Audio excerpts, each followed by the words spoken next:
Hey everybody, it's Party Elite with a crash course for Total War Arena. I'm not sure if I'll make a full-fledged beginner's guide just yet, seeing as the game is still in beta and things are subject to change, but there are some very crucial pieces of information that can change how you approach battle. Some of these things might be obvious, and some of these things can come as a surprise to veterans. Without further ado, let's get started. First things first, Total War Arena is an extremely rock-paper-scissors type game. While your unit tiers, equipment, abilities, and consumables come into play at the very core, Total War Arena relies on some seemingly simple logic when it comes to pitting two units against each other on an otherwise relatively level playing field. Spears destroy cavalry, cavalry destroys ranged, infantry, more of a catch-all, destroys spears, can hold against cavalry, and of course can ruin an archer's day as long as they can close the gap without dying. As I said earlier, there are other factors that come into play, the proper use of abilities, coming in with rear and side charges, etc., but at its most basic, when you're commanding your troops, you need to keep an eye out for units that counter yours and units that you counter. While all the factions eventually get access to all branches, Rome starts with a lean towards its melee infantry, supported by range, Greece leans towards ranged units, supported by spears, and the barbarians lean towards cavalry, supported by melee infantry. Try each of the factions out, see what works well for you, and remember to have fun. As you progress with each faction, you'll unlock the other unit types and more, and you'll unlock upgrades to equipment as well as consumables that certain units have access to, giving them various buffs, or giving targeted enemy units certain debuffs that will help you in battle. With that said, it should be pretty obvious that teamwork is a key element in Total War Arena. Remember, there's only one I in team, you just need to look at the a-hole. With only 3 units at your disposal, there's only so much you can do effectively on your own. Similarly, there's only so much your allies can do on their own. While you might not be in a party, make sure to use the pings, the brushes, the chat, and the kindness of your warrior heart to make effective approaches that bring glory to your team. During deployment, you might see that some archers have picked a spot and don't have melee support you could provide. Or perhaps some cavalry have decided to work together without any swordsmen to keep them safe from spears that you can provide. Keep an eye out for this, and when the battle starts, do the same. Be sure to respond to evolving situations. If you're there to support your allies when they need it, they'll be alive to support you when you need it. Another important factor is playing defense. Don't be afraid to take a cautious approach, or be the first to fall back when the enemy has entered your base. Winning the day isn't just about racking up kills or being the first into the enemy base. Somebody has to play defensively, and there's honor in that role as well. On the topic of teamwork, keep in mind that friendly fire is very much a thing. The game will warn you when you're firing upon allies or when you're being fired upon by your allies, and while it's a completely viable thing to do, try not to be Ramsay Bolton, at least not to your teammates' units. It also looks like a cavalry charge can damage your own units, so be careful with that as well. Make sure your angles are right when you attack. With range support, your angle only helps a little as arrows, javelins, and Pilla are bound to spread. And no, focus fire does not completely eliminate the chance of friendly fire, so don't use it as if it does. When every commander has only 3 units under their control, losing one to friendly fire is not only frustrating, but it can be devastating. Don't do it. And on the topic of foolish behavior, don't charge into walls and cliffs. This will hurt you.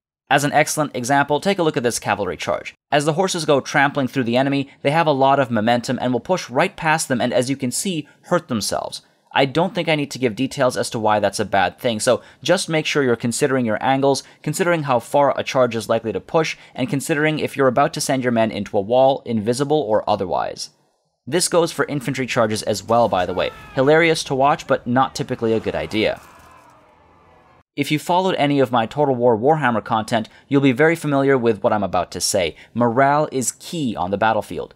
Killing a unit off is a time-consuming endeavor, and it can be significantly easier to scare a unit off the field, or at least scare it away from its current engagement, giving you an upper hand. To take advantage of morale damage, make sure to move in for flanking maneuvers. It probably goes without saying that hitting an enemy unit from the side or the rear does morale damage. Important to note, however, is that each flank counts separately. That is to say, coming in from the left and the right does more morale damage than simply coming in from one side. Coming in from the rear does the most, and unless you're being pressured into an early charge, you should try and get rear charges whenever possible, or full surrounds if possible. If the enemy's morale bar is completely reduced, they'll begin to rout, but they can still return to battle if they aren't wavering. You can see if an enemy unit is wavering or any of its other current statuses by selecting it and looking at the icons over here. Try to target wavering units first if you have the chance. They won't just leave the current engagement if made to rout, they'll be completely lost from the battle instead. Wavering units also seem to have their morale tick down constantly, basically setting them up for failure. Likewise, maintaining your own morale is essential. When your flanks are secure, there's a slight morale boost. This goes for each flank separately. This is a good reason to keep your units in close formation if they'll likely be engaged in melee, and it's important to keep an eye out for approaching enemy units so you can turn to face them. Remember, side and rear charges will do more morale damage, so you want to be ready to change unit facing at a moment's notice. Once flanked, if you're able to get out of the engagement, the morale damage from the flanking maneuver stays for a short while. You should also keep an eye on your wavering units. As I mentioned, when these guys rout, they won't return to fight, so they require extra attention to ensure you don't outright lose them. It's also a good idea to keep your commander alive. Just like a regular Total War game, a dead commander drops morale across your units significantly, so take extra care with your commander's unit. Naturally, if we're talking about flanking maneuvers, we should discuss how to use the map to your advantage. While you'll sometimes easily be able to get around the backs of an opponent who is less skilled or one that is preoccupied with other matters, you'll want to use line of sight to your advantage whenever possible.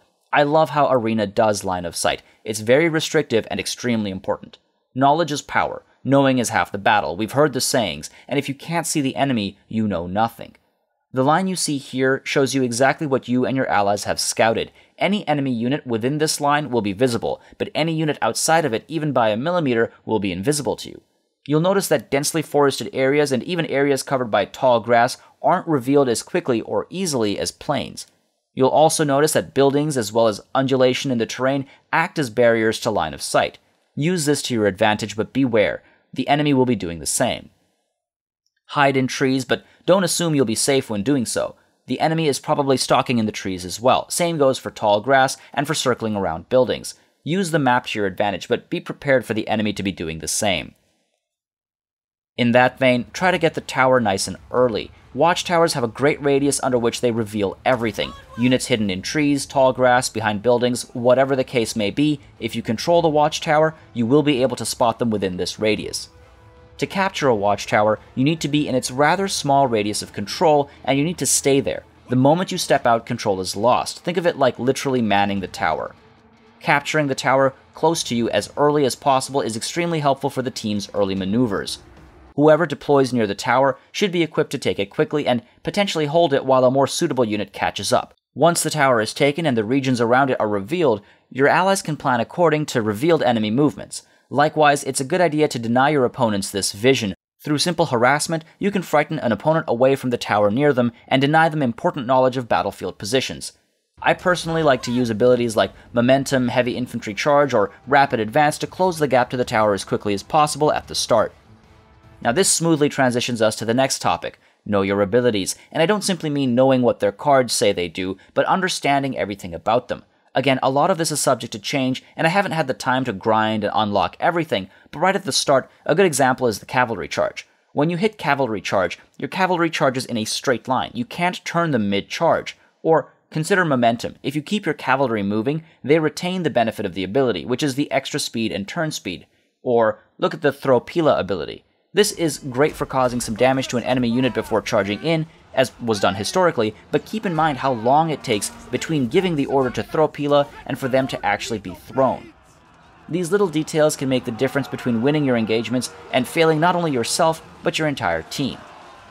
It's very important to keep in mind that the tide of battle can shift very quickly. Between abilities, sneaking around the battlefield, and great flanking maneuvers, any engagement can quickly turn, and similarly, an entire battle can change its course within moments. It is very important not to let yourself get blinded to this reality. Stick close to the front lines, and don't get too far behind enemy lines on some clever flanking maneuver.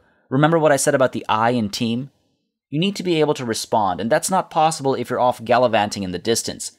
Use roads to benefit from a speed boost that can make all the difference, and avoid terrain that will slow you down when you're trying to urgently respond. It's also important to keep your controls in mind. While I won't dive into what the in-game tutorial already covers, remember that 1, 2, and 3 lets you select your units, each ability has a hotkey, and spam clicking only gives you the illusion that things are happening faster. And finally, a very important piece of information that you must be ready to act on.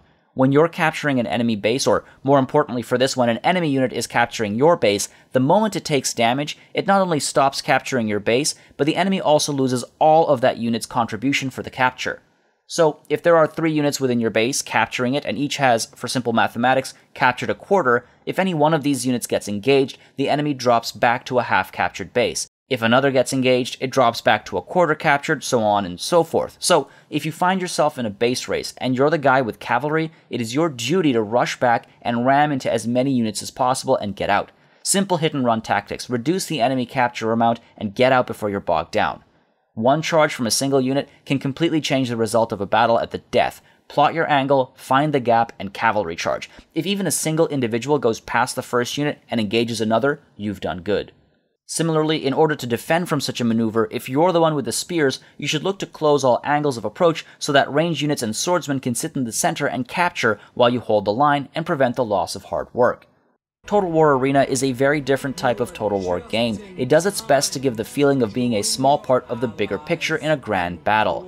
A war machine, as with any other machine, relies on every cog working optimally and in unison for perfect results. Make sure you work with your allies, not against them, because that's what being a great general is about. As always, for more Total War content, make sure you subscribe to this channel for a constant flow of battles, campaigns, guides, and more.